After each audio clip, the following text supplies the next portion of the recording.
In this video, we will define superposition, which is a property of linear circuits. We will begin with a definition of linear element. All elements are expected to have a response, which is a function of the input, and we will write this mathematically as an equation. For example, a resistor has the equation that the voltage is equal to R times the current. In this equation, we can take the current to be the input and the voltage to be the response to the input. In a mathematical form, we will say that the input I generates a response V. An element is linear if it satisfies two properties. If the input I1 produces a response V1 and the input I2 produces the response V2, then the input I1 plus I2 will produce a response V1 plus V2. This property is called superposition. The second property that a linear element must satisfy is that if the input is I1 and the response is V1, then an input of K times I1 will produce a response K times V1, where K is any constant. These two properties are satisfied by the linear resistor V is equal to Ri, and also by all the control sources that we have studied in this course. For example, a voltage controlled voltage source which has the input as the input controlling variable, which may be Vx with the polarity given, and the control source has a value which is K times the controlling variable, or KVx. For the voltage controlled voltage source, we can consider Vx to be the input and the control source KVx as the response. Therefore, all the elements that we have studied in this course are linear, and we will leave the analysis of nonlinear circuits for a different course. We are now ready to give a description of superposition. A circuit must satisfy three conditions before superposition can be used. The first condition is that the circuit contains linear elements only. The second condition is that the input to the circuit consists of independent voltage and current sources, for example V1, V2 and so on for the independent voltage sources, and I1, I2 and so on for the independent current sources. The last condition is that the variables to be computed are currents or voltages in the circuit. This is considered the response of the circuit. Note that power is specifically excluded from the variables that can be computed using superposition.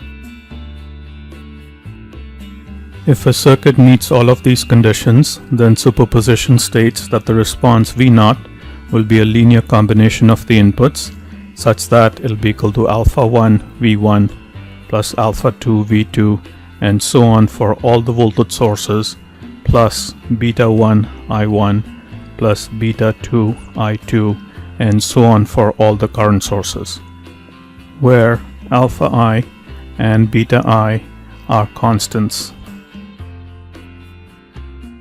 We will interpret this result in detail. Suppose only the input V1 is non-zero and all the other inputs are zero, which means that V2 is equal to V3 and so on is equal to 0, and similarly I1 is equal to I2 and so on is equal to 0. If we substitute these values in the above equation, we will get VO is equal to alpha 1 V1. We will attach a superscript of V1 to the output VO to indicate that this is the output due to the input V1 only. Similarly, we can define VO with the superscript of V2 is equal to alpha 2 V2, where only V2 is non-zero and all other inputs are equal to 0. This procedure can be continued to calculate the output due to one input only at a time. Substituting all of these values into the original equation, we will get V0 is equal to V0 due to V1 only plus V0 equal to V2 only and so on, and plus V0 due to I1 only plus V0 due to I2 and so on. This tells us that the total output is the sum of the outputs due to individual input voltages and current sources, and we will make use of this in the analysis of electric circuits. Before proceeding with an example, we will consider in detail what is meant by making the independent voltage or current source value equal to 0.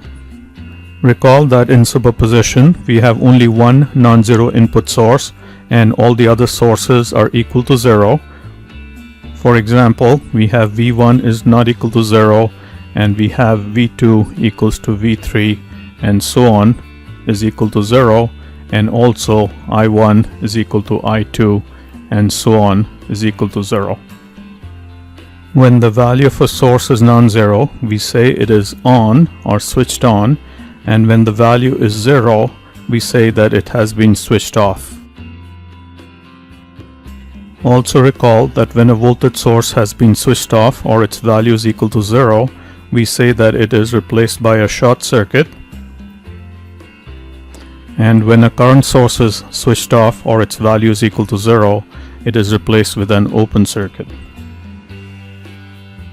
We will now solve an example circuit using superposition. The circuit shown contains two independent sources, one independent voltage source and one independent current source, and assume that we are interested in the output current through the 4 ohm resistor, and we will call this I0. We begin by switching on only the 10 volt source and switching off the 2 ampere current source. Switching off a current source means replacing it with an open circuit, and the circuit that we will be left with will be